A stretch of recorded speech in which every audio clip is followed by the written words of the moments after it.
Hey, Karen. Katie, it's you. Yeah, it's me, we think. It's you, we think. Yeah. I am moved to tears. Oh, honey. Thank you for the invitation. Gives us a little time together. Yes. Thank you for the privilege you're extending the thousands of people who are going to listen to this. Oh, yeah. It's such a privilege, huh? Yeah. That we're old. And thank you for my life. Oh, sweetie. Oh, honey. Mm, mm. All right. Well, I recorded the introduction in advance because I knew that I would get weepy, Oh, but very good weepy because there's nothing that feels better than the expression of gratitude. isn't it? Isn't it so? It is so. It is Oh, so. So if it's all right with you, I'd love to dive in okay, let's do. today. Welcome to the Coach Podcast. I'm your host, Coach Keren Eldad. Settle in. We're about to make you feel really good. Everyone, welcome back to the Coach Podcast. It's been a beat, but we are back with a new season called Coaching Masters. This season, as it sounds, is dedicated to excellence and integrity in teaching. It's all about those who teach from the depths of lived experience. And today, I cannot think of a better way to kick things off than with the truest of all masters, someone whose work has transformed millions of lives, including my own, the one and only Byron Katie. Known as Katie, she's the founder of The Work, a simple yet radical method of self-inquiry that invites us to question our thoughts and end our suffering. Her books, including Loving What Is, which is always by my side, and A Thousand Names for Joy, are considered modern spiritual classics. But I want you to know that her method didn't emerge from theory. It came from direct experience, and in fact a breakthrough so profound that some teachers, like Martha Beck, have called it satori, which is the Japanese word for sudden enlightenment, and it sure sounds like that's what happened. In 1986, Katie was in a halfway house when she experienced this. She had been, for the past decade, suffering from a Great Depression, a depression so great that it devolved into severe agoraphobia, crippling her to the point where she never left not only her house, but not even her bedroom. In that halfway house, one day, completely out of the blue, a bug crawled over her leg, and in an instant, her suffering ended. Her identification with the thoughts that caused suffering ended. And from that moment, she just completely understood what had happened. From that moment on, through a stint in the desert to gather her thoughts, and through helping more and more people who learned of her transformation by word of mouth, she developed what is known as the work. Today, the work is practiced by millions of people all over the world, and again, including myself.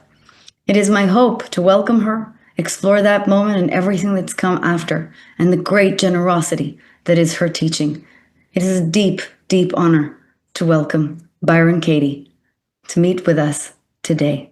Katie, it is an enormous gift to have you here today. I am beyond honored. Oh, thank you, honey. So good to be with you as well. I have spent an enormous amount of time with you over the last decade. Oh, And I found something very interesting.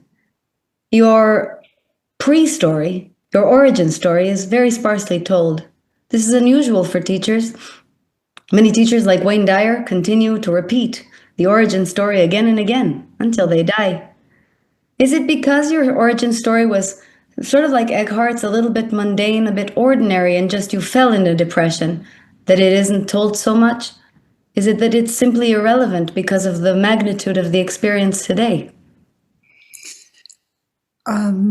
you know, I'm not unopposed to repeating my origin story because I find it fascinating myself. You know, I can't take credit for it, but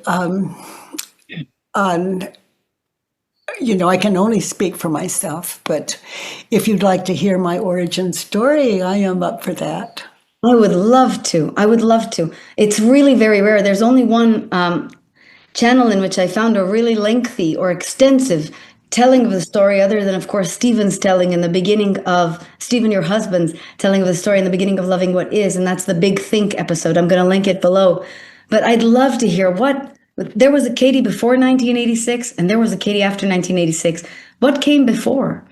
Well, what came before that, in that very welcomed event on the floor. Prior to that, I was like a hopeless, agoraphobic, so fearful of the world. I was very rarely able to even leave my bedroom and home. Very rare. It was just terrifying.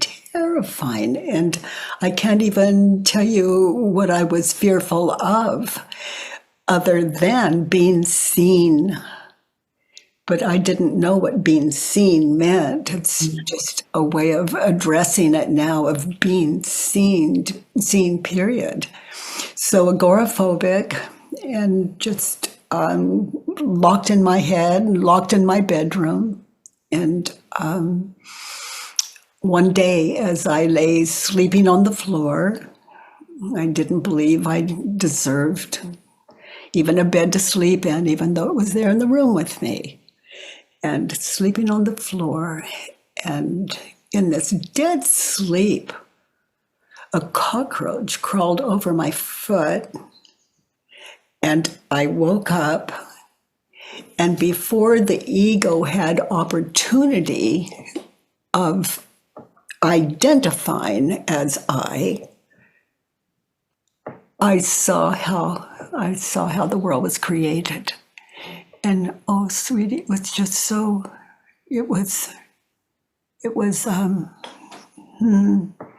just extraordinary. And I like to say I haven't left the floor since, because anything I have of value to share came out of that experience, and has shifted my life completely, because it shifted my identity. So I saw, as I opened my eyes, a bug crawled over my foot, and I opened my eyes, which prior to that, I was in a dead sleep. Yeah. And I opened my eyes, and before the ego had room to, oh, I'm awake, I'm tired, or it's, the thing that goes on when you wake up, I opened my eyes and I saw light coming through the window. Yeah. And it was new. I was like a newborn. I didn't know what it was. And It's the end of the identification with the ego that allowed you to see from the perception of all of consciousness. Martha Beck, who mentions you several times in her wonderful last book, The Way of Integrity, said that you experienced Satori, a moment of sudden enlightenment. Mm-hmm. Must have been breathtaking. Well, I was I just saw the light coming through the window, and I heard the word light. And I saw the window, but it wasn't a window until my ego named it window. And there wasn't a ceiling until my ego named it ceiling. So I was being brought into the world with the world of names, the world of separation. And so I saw how the world was created, like ceiling and window, and it was like a newborn being imprinted. And oh my goodness, I began to laugh. It was the first sound that came out. It's like I got some kind of joke that was going on. Yeah. So there is a world, we could say, but until it's named, it isn't. It takes that thing to make up identity. And it was just, so I began to laugh at the just how I was brought into a world. And I was I think it was in my 40s, and I'm in my 80s now. And it's, how do you describe something like that? But I walked in it walked in as the way I used to refer to myself as it. So because there was no I am Yeah. that there. So it got up and, prior to that, I was laughing on the floor. It was being laughed. And then it was being walked and with no direction. And it turned to the right and there was a bathroom in there. And then it turned and looked in front of a mirror. And sweetie, it's like I looking in the mirror and I saw those eyes and in that it's like something happened. I became identified, and it was love, and It is. it just, and that has not shifted. It's like just, and I love that self-inquiry, this thing I bring to the world without teaching. I can bring these questions to people. Yeah. Give them opportunity to experience just exactly what I experienced on the floor. And I think everyone has a right to understand who and what they are and are not. And I don't know, I'm a little messy with my words, sweetie, but sitting in your presence, I love hearing it. It's as though I hear it for the very first time. And It's breathtaking for me too, because I know exactly what you're talking about. I've experienced it several times. There are moments in which you're speaking to someone in a seminar and you just ask them to turn it around and boom, I just get it. It's a moment of just like, wow. yeah, Like a wave comes over you and you just understand the Epictetus saying, right? That we're not disturbed by what happens to us. We're disturbed by the thoughts about what happens to us. So Yes. this is revealed to you in the great moment. And what I'd love to know next is then how do you get from there to the self-inquiry, to the 4 questions? Well, people Was that in the desert journaling? well, people would ask me what happened, what is that? And I didn't know what they were talking about. Was it my what was it? Was it the water I was drinking? What was it? Because it was I had no idea. Yeah, and they wanted to know what happened to you. The agoraphobic is now wandering outside. Yeah, which was shocking to my family. You can imagine. My children told me later, Mom, we were so afraid that, you looked like our mother, but you didn't sound like her. My daughter, at one time, I think it was my daughter, said, where did my mother go? What did you do with my mother? And it was just, oh my goodness. So, looking back, so it was just so, people were just so, what happened, and all of a sudden, they're experiencing me as someone unperturbed, someone of understanding, someone with a very open mind. And what I was like maybe 3 years old in a world and a brand new, maybe 2 years old, but and that's grown up. It was in my 40s. Human being just starting all over like a child. And they could sense that energy. And this is people start flocking essentially to your home, right? And they start even living with you in order to try to attain what you have attained. Yeah, people would call and say, I heard about you. What is it? It was before internet. Wow. And I would say, I don't know. Come live with me. You're welcome to it. And they would. and I don't know how they got my number because, before internet, it was just these phones that ring and agoraphobic doesn't have a lot of friends. Pretty sure Esther Hicks would be able to explain that one to us. An energetic vibration call, and you just got matched up with the people who needed you. Was it through talking to them that you? I didn't know what I had, so I couldn't. When they said, I've heard about you, and I want to know what that is, and that's what I want, and And I would honestly say, I don't know what it is, but whatever it is, you have a right to it. And it's okay if you do come live with me. And my husband at the time, he somehow just knew to leave me alone and not protect me because it was impossible for him.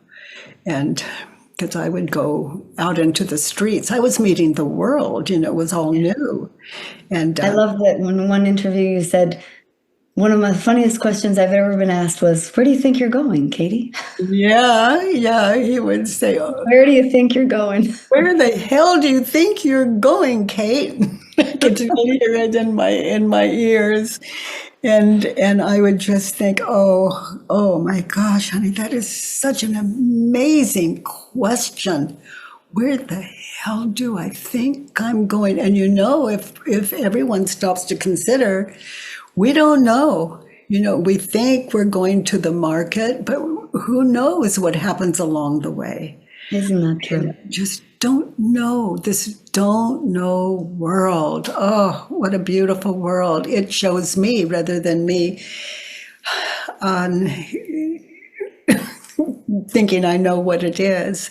But I know it by nature, Keren. I know it by nature. It is good. It's kind. And when we understand that, we can see it.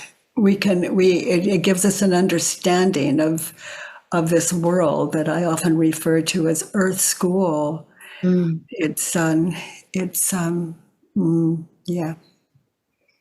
A beautiful world without opposite, but what we're thinking, believing about the world could use a little work. It's beautiful that you say it this way, because you're leading to, I think, one of your sayings that has stopped me in my tracks again and again, and it's defense is the first act of war. Yeah. Defense is the first act of war. Is that true? The first of your 4 questions in your self-inquiry method is the dissolution of that. It already disarms you. Yeah. That's a very open mind in that question is what I'm thinking and believing right now. Yeah. True. And, when I say, what am I thinking and believing, my head is going on, what I'm being thought. I'm not the thinker.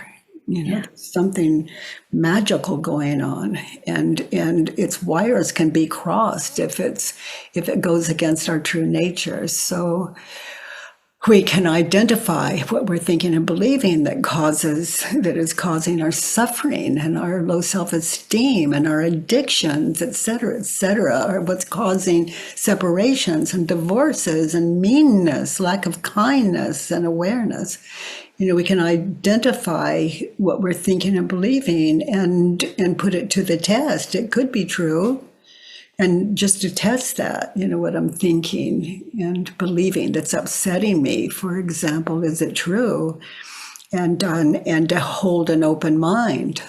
And can I really know that it's true? And then hold that open mind and then notice, how do I react? What happens when I believe the thought? And then to meditate in that as well. And then when you feel empty, go to the next question. Who would I be without the thought in that same situation? So you can see all of this came from the floor. Yeah. Who am I without the thought? What am I, without the thought? I'm thinking in the moment. And then kindness, what's already there is shown to us, because that doesn't change. For the 1 or 2 people listening who have not been exposed to the work or have been living under a rock for the last 40 years, Katie just took you through the 4 questions. What a privilege to hear them straight from your mouth to us. I have to tell you, each one of these has been absolutely magnificent, and I've really understood that in tandem they work to basically dissolve the ego, to just unidentify. And that's that's how the questions work. Yeah, and I love it so much because we're not trying to kill the ego. We're trying to understand it. And understanding is understanding is the power. It's the absence of war and communion. It's funny you should say that because I always tell my clients that the ego is union. You can never fire him. Stuck with him for your life. You just need to learn how to manage him. I want to talk to you about two big critiques that are commonly raised when you bring up the work or when one brings up the work. The first is that there is so much legitimate cause for pained thoughts at this moment. People are terrified of AI. People are terrified of geopolitical movements. I certainly, unfortunately, am one of the people who have not been able to quit the news just yet. In any or all of these cases, is questioning the work ever, or does it ever occur to you as a form of emotional bypassing?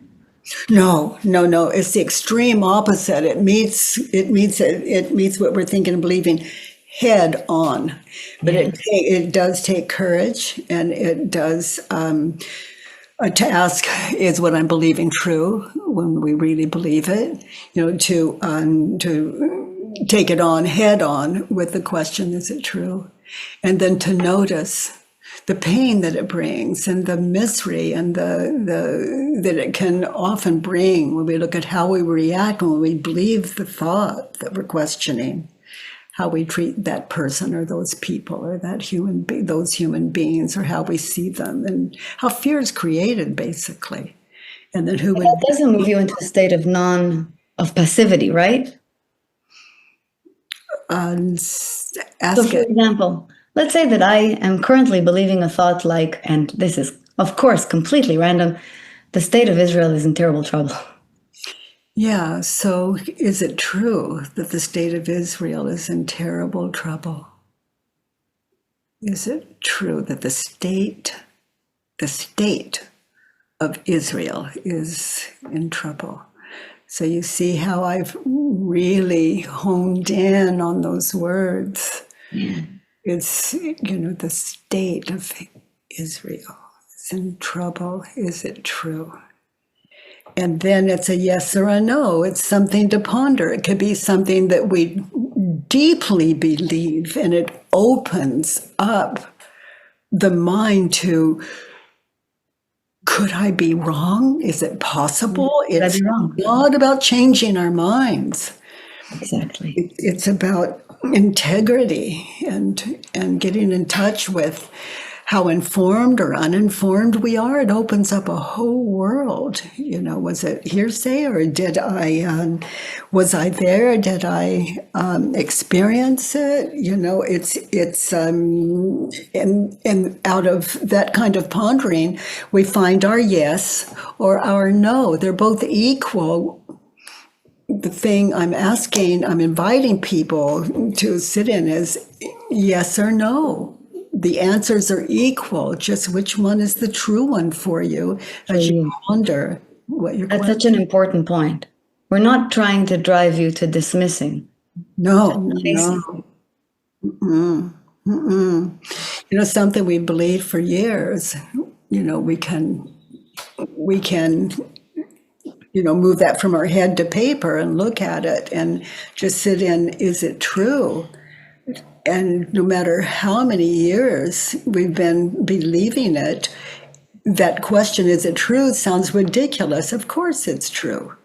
But when we meditate in it, it could be something shifts and you see something else, because you're looking to self-realization rather than just believing the world.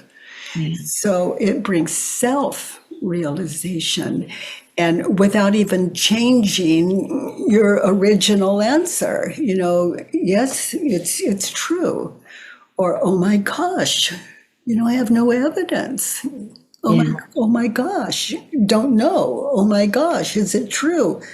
No, no. And it could shift like that, or it could continue to be a yes. We're just looking, just calling on our integrity, not the integrity as we want it to be, but real deal, without denial. That's why my favorite question is the second. You're really sure that it's true. 100% sure that it's true. That one, I always think about a court of law. You prove conclusively, Keren, Yeah, and that's what it is. We're holding And I'm our, almost always thrown out of court. I don't even need to ask the next question. and then the next one, how do I react? What happens when I believe the thought?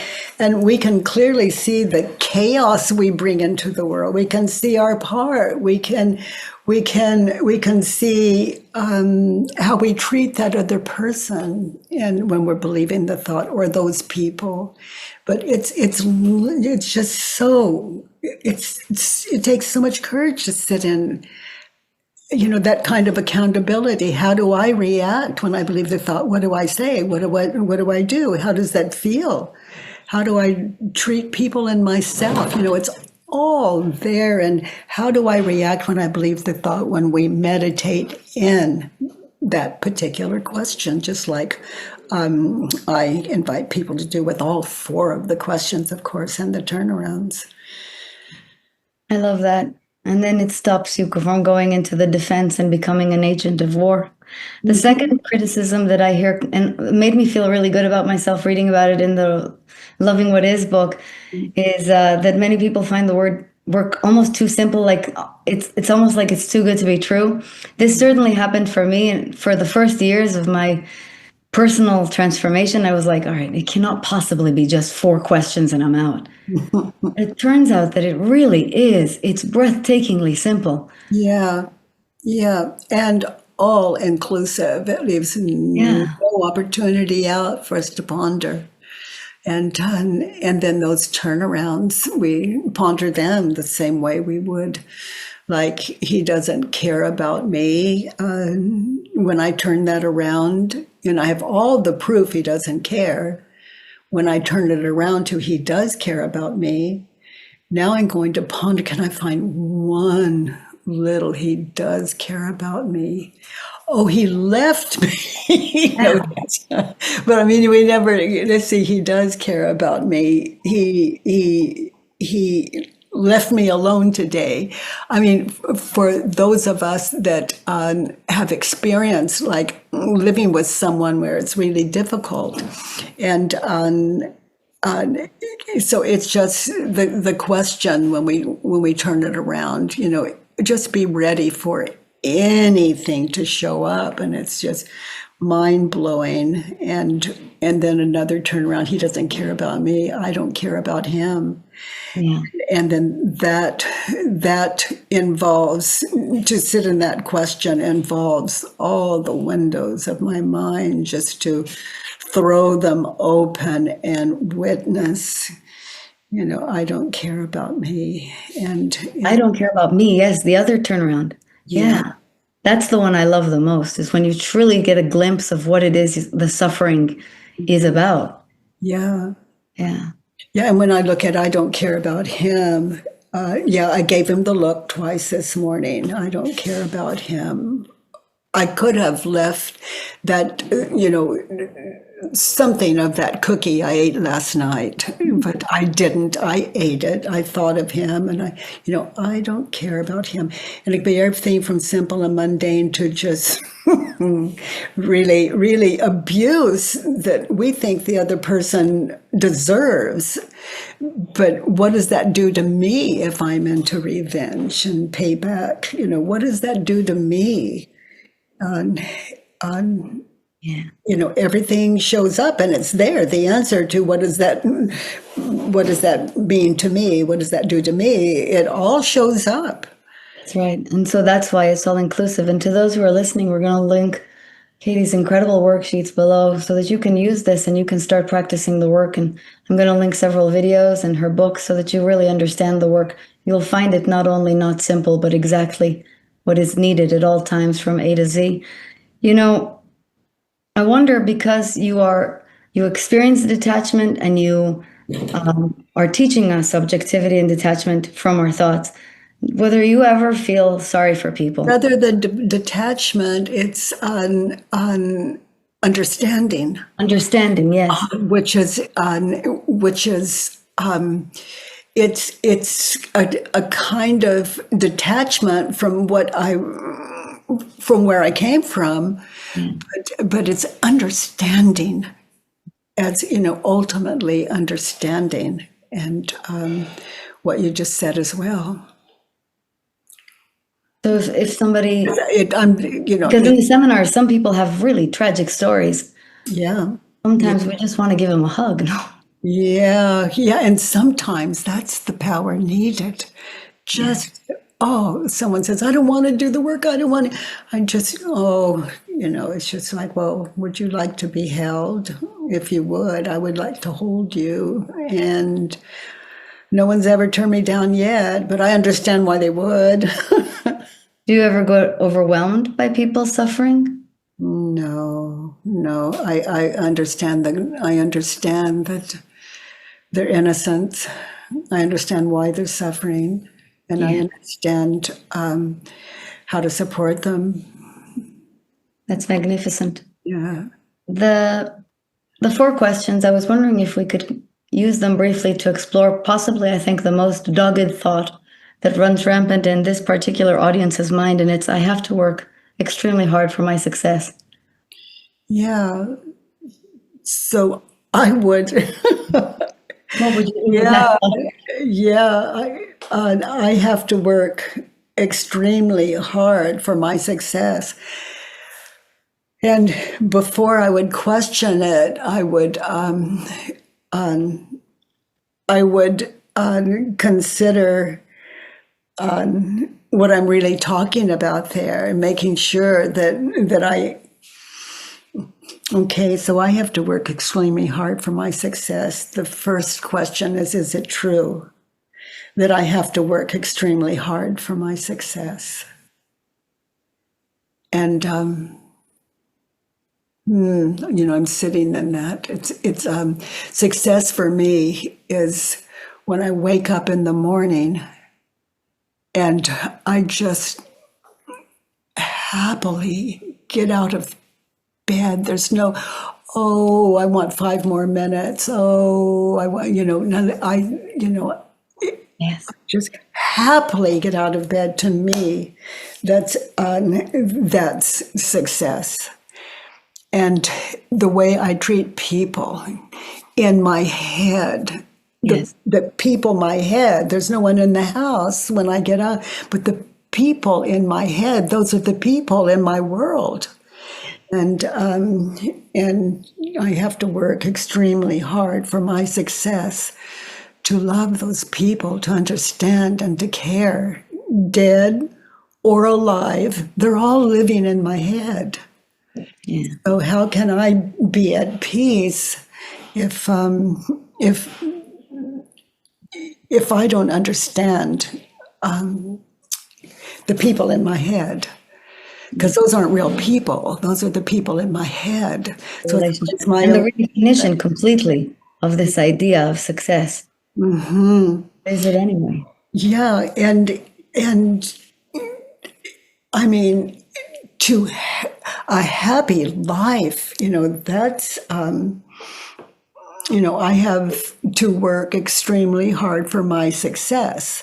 Let's say my goal is to have a happy life. You have to work really hard at that, to be aware of any mean-minded thoughts or self-centered in a egoistic way thoughts, so that I can take care of that unfinished business. I can move them from my head to paper. Yeah. And question them using this body of work, these 4 questions and turnarounds, and it shifts our identity. I'm not the one that works really hard anymore. I'm the one that I hold enough awareness that I can tackle it that way, and pain and suffering don't have to be involved for me to. So I have to work extremely hard for my success. Is it true? Mm-mm. Not the way you find it. And notice, how do you react? How do I react? How do you react? Yeah. When we have the thought, I have to work extremely hard for my success, how do I react? Oh, you know, when we try so hard, we move out of what's authentic and try to move into something that we're not quite aware of or anchored enough into to even, as we say, meet the question. And who would I be without the thought, doing my job without the thought, I have to work extremely hard for my success? Oh my goodness, honey, you do that well. You do that really well, really, really well.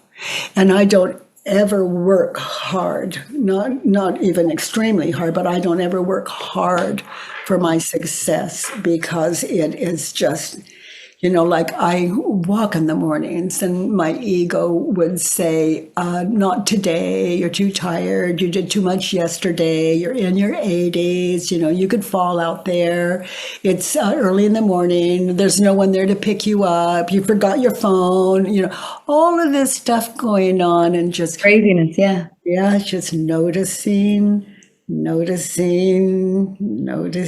as I put on my tennis shoes. Just walk out the door and thank my ego for sharing. And so that is working extremely hard for my success, is just loving my ego till we get on the same page, and maybe I'll walk and maybe I won't, but it will be by choice, not through ego coercion. Oh, gosh, I'm so happy that you have said this to everybody out there. I will do it, but it will be my choice and not out of ego coercion, which allows you to have freedom in this lifetime and eagerness for what you're doing. I have to tell you, that turnaround completely changed my life. From what I can only describe as a stressed out overachiever, I was never depressed or agoraphobic, but my goodness, was I unpleasant to be around. Yeah. Same delicious person who hangs out with cats. I didn't hear the last thing you said. The delicious person who hangs out with cats, which is what I really am. Yeah, it sounds like a good, loving, caring, sweet life. Yeah. It's a delight. Yeah. What, after 40 years, keeps this work fresh for you?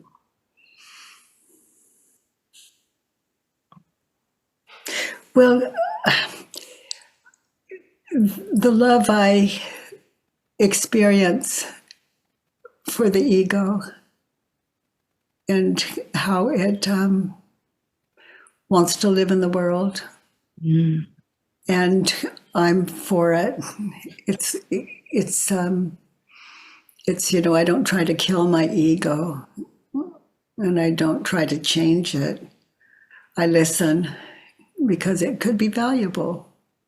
And if it warrants self-inquiry, if I'm suffering over something, I just move it from my mind to paper and sit in these 4 questions and turn around and get it squared away, this ego. And I become as one in a beautiful way. And we do well in what I refer to in this world as Earth School.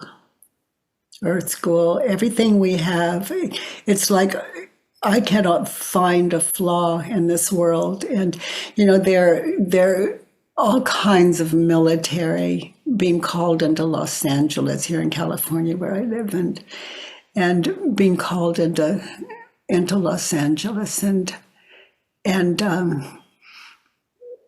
the abuse that they're experiencing from the protesters, and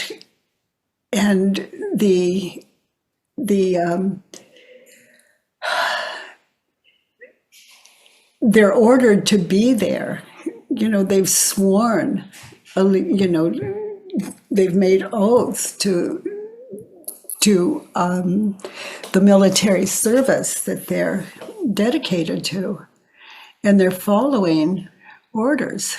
That's what they're trained to do and sworn to do. No one made them swear it. And so they're doing their job. And when I look at the protesters, I can my head can go all over the way. They're standing up for their rights, and dun, dun, dun, dun. But when I look also at the military, if I believed what they believed, I'd have to do the same. I look at the protesters. If I believed what they believed, I'd have to be the same. Right. It's so interesting. This is a controversial thing, and I think a little nuanced for people to understand, but you can see clearly the other side without agreeing with the other side. Well, we're the human race. Yes. And no one would harm another human being if they weren't believing their thoughts. Yeah. So what are we guilty of? Believing our thoughts. This is Earth School, but we can question them. And and the options available to us when we're clear, which is what self-inquiry gives us. The options we have are many, are many. But I just feel such compassion for, there aren't two sides to me. There are people in that situation, like in Los Angeles. There aren't two sides. We're the human race. And if I believed what any of them believed, I would be in the same position. And I would believe I'm right. And that's what I love about this work is I could be right. Maybe the world doesn't want to hear it, but it's for me. Exactly. This is why I believe that everyone should do the work. You've said that the only way to understand the work is to experience it. For anyone who hasn't experienced it, where should they start, Katie? Where should they start? I think on your what you offered them on with the worksheet on your site that you just spoke of, I think that's a way to start. And if you I have 3 pages. If you also put up the other 2, there's a one belief at a time worksheet, and then there's anyway there are 3 worksheets there, and they all they're 2 of them to support us to get what we're thinking and believing down. And then we can take them to a one belief at a time worksheet. That's the other worksheet. And then that can move from there to the Judge Your Neighbor worksheet. Judge Your Neighbor is my favorite. Yes, absolutely. We will link absolutely everything below, in addition to all the other materials I've cited. I call it the 1, 2, 3. The 1, 2, 3 exercise. Yes. Oh, it's all 3 worksheets. All I can say is the work will change your life, and you'll get used to it too. I start doing your work in my head. I can basically run things automatically at this point. Yeah. And literally, to say it's changed everything is not hyperbole. Yeah. It's in fact an understatement. I would love to waste the rest of your days, but I guess we have to end somewhere. Oh, I just want to tell you, this was about the greatest moment of my life. Oh, honey. And what I love about the ego, about the mind, is I just hold you in my mind and heart all the days of my life, Keren. Thank you for your beautiful work in the world. Thank you. And whatever you did to bring yourself about to all of us, I'm very grateful for. Clearly, the world is rewarding me for it with this. I believe that your work is an incredible act of generosity. No, honey. Thank you for teaching us what teaching is. Oh. And may your life be blessed with ease. Oh, Angel, thank you for that. Thank you for that. I take that with me. To the listener, I want to say, number 1, do meet your heroes. And number 2, do the work. Thank you so much for enjoying this very special episode of Coaching Masters. Until next time.